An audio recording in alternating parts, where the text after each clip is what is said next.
अंशुमन साहेब, तुम्ही तर बोलले होते की तुम्ही माझ्यावर प्रेम करता, मग आता हे असं का वागताय? आपल्या बाळासाठी पण तुमचं मन वितळत नाहीये का? चिंगी, खाली का बसलीस? उठ बरं, ते वर बस. बस, हे घे.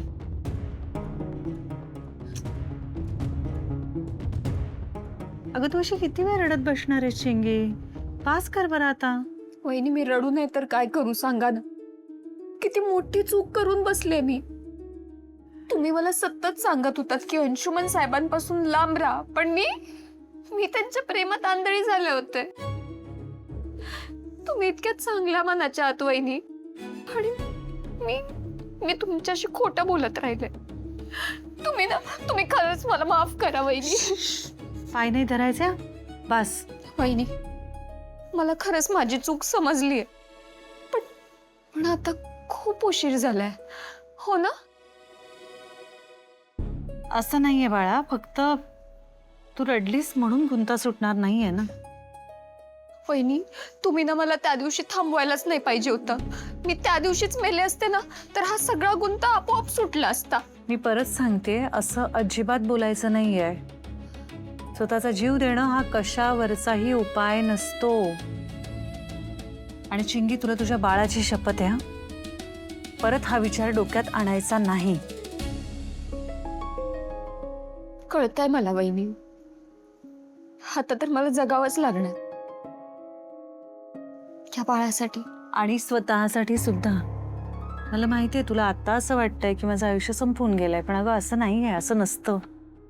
रोजचा येणारा दिवस हा वेगळाच असतो, आणि आपण one step at a time करणार आहोत. एक एक करून सगळं मार्गी लावणार आहोत. त्यामुळे प्लीज मी रिक्वेस्ट करते तुला, गिव्ह अप नको करूस. नाही केलंस ना की आपण तुझं भविष्य पुन्हा नव्याने घडवू, सगळं छान होईल. वहिनी, माझ्या भविष्याचं जाऊ द्या. मला ना माझ्या भविष्याची चिंताच नाहीये. मला या बाळाच्या भविष्याची चिंता आहे की मी ह्याला कसं पोसू, हा कसा मोठा होईल, आणि लोक तर माझ्या बरोबरीने माझ्या बाळाला पण नावं ठेवतील, हो ना? आपण लोकांसाठी जगतो का? आपण स्वतःसाठी जगतो, आणि आपण आपल्या माणसांसाठी जगतो. त्यामुळे मग लोक काय म्हणतील याचा विचार करून कशाला स्ट्रेस वाढवायचा? आता बोल बोल ना. मग अशी मारे मोठी आग लावायला निघालास ना. बोल. अंशू, जरा विचार करायचा वागताना. थोडा विचार कर, आपलं स्टेटस काय, आपण वागतोय काय.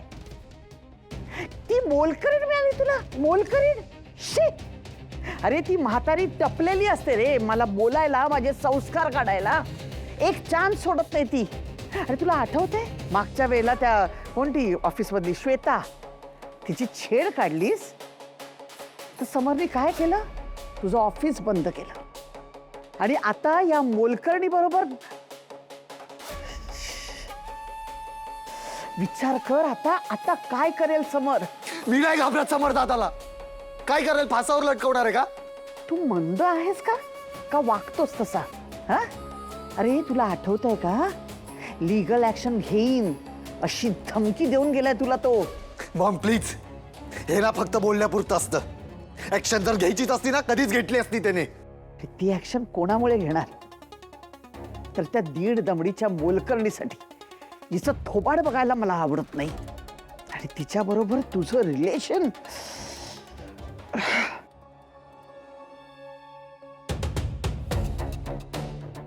रिलेशन वगैरे काही नव्हतं ग मॉम,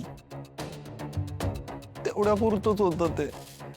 पण आता ते कुठवर पोचलंय? 4 भिंतीतल्या गोष्टी 4 चौघात आल्यात. घरातल्या घरात जर झालं असतं ना तर ते प्रकरणच दाबून टाकलं असतं. पण आता 4 चौघात पाहुण्यांसमोर वाभाडे निघालेत आपले.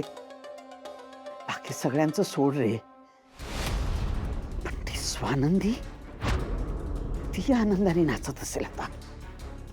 आधीच तिच्यामध्ये दुसऱ्यांना न्याय मिळावा म्हणून भारी खुमखुमी असते. समर पण आता कम्प्लिटली तिच्या बाजूने असतो. लग्नात मला वाटलेलं थांबवेल, पण एका शब्दाने थांबवलं नाही तिला. आणि आता तर तो वेळ देऊन गेलाय, म्हणजे नक्कीच त्याच्या डोक्यात काहीतरी प्लॅन असणार. कसला प्लॅन मॉम? मला नाही माहित रे, मी कुठे त्याच्या मनातलं काही ओळखते.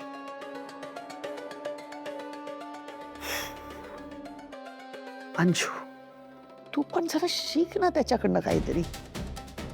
तो बघ कसा कसा विचार करून सगळं करतो.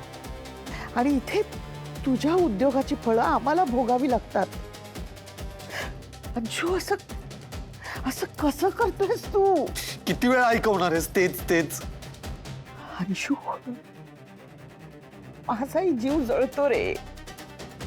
किती मेहनत करून हे स्थळ आणलं होतं तुझ्यासाठी. मला काय माहित तू हे असले गुण उधळशील. एक मोलकरी करोडोच्या स्वप्नावर पोळा फिरवलास तू अंशुमन. मला शिव्या देऊन जर सगळं ओके होणार असेल ना तर बोल बोल, मला बोलत राहा. बोल बोल ना. एक कानाखाली देऊ काय? मला शिकवतोय हे. मला सुनावण्यापेक्षा ना त्या चिंगीचं काय करायचं ना याचा थोडा विचार कर. सगळं करायचं तू आणि निस्तरायचं मी. अंशू,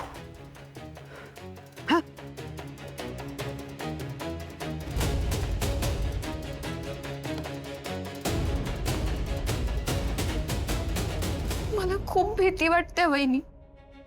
म्हणजे बाळ होणार आहे ही खूप आनंदाची गोष्ट असते, पण मला खूप अपराधी वाटतंय. मी ना आई बनायच्या लायकीचीच नाहीये. नाही नाही नाही, हे विचार नको आणूस मनात. काही चुकलं नाहीये, जे केलंस ते भाबडेपणाने केलंस ना. आणि एक गोष्ट सांगू, कुठल्याच बाळासाठी त्याची आई कधीच अपराधी नसते. त्यामुळे यातलं काहीच वाटून नाही घ्यायचंय.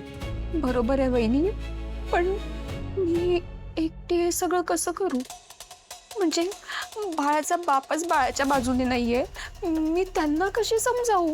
हा स्ट्रेस आत्ताचं नाहीच आहे, त्यामुळे आता त्याचं टेन्शन घेऊ नकोस. आत्ता ह्या क्षणी ना स्वतःला एकटं समजायचं नाही, कारण मुळात तू एकटी नाही गेस. मी आहे ना तुझ्या बरोबर.